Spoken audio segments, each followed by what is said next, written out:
Dalam sidang lanjutan suap Bupati Muara Enim Sumatera Selatan di Pengadilan Negeri Palembang Selasa siang kemarin dengan agenda pemeriksaan saksi. Untuk terdakwa Robi Oktavalevi, saksi Elvin Muhtar, Kabid Jalan dan Jembatan Dinas PUPR Muara Enim mengatakan komitmen fee 10 hingga 15% merupakan persyaratan yang diberikan Bupati Ahmad Yani pada kontraktor yang ingin mendapat 16 paket proyek pekerjaan di Dinas PUPR.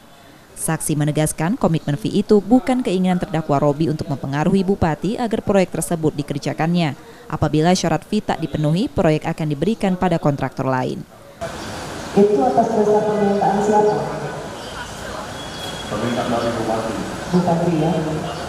Jadi bukan atas dasar Robi ingin mempengaruhi Bupati untuk memberikan proyeknya, tapi itu ketentuan yang harus diberikan ya, dijalani untuk mendapat proyek itu.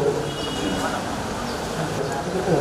Jadi gini, adanya Pak Robi tidak mampu untuk memenuhi itu, maka nilai 130 ini mungkin orang lain.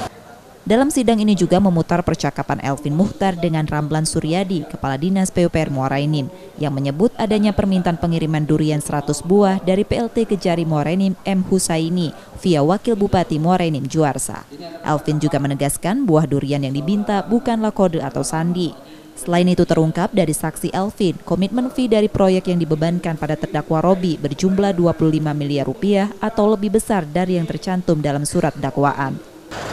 Ada terakhir yang Pak Elvin minta. Sama, itu total yang pembelian di atas putusan itu. Oh, itu masih include di dalam itu? Oh, berarti itu minta lagi setelah diberi 10% dengan pembagiannya ada Bupati, ada DPR. Oh, itu. Persen dari 10% yang diterima itu. Ada 9 saksi yang dihadirkan Jaksa KPK pada sidang kali ini. Mereka antara lain Bupati Muara Enim nonaktif Ahmad Yani, Wakil Bupati Muara Enim Juarsa, Pegawai Dinas PUPR Muara Enim, serta anggota DPRD Muara Enim. Rizky Nurmizan, Kompas TV Palembang.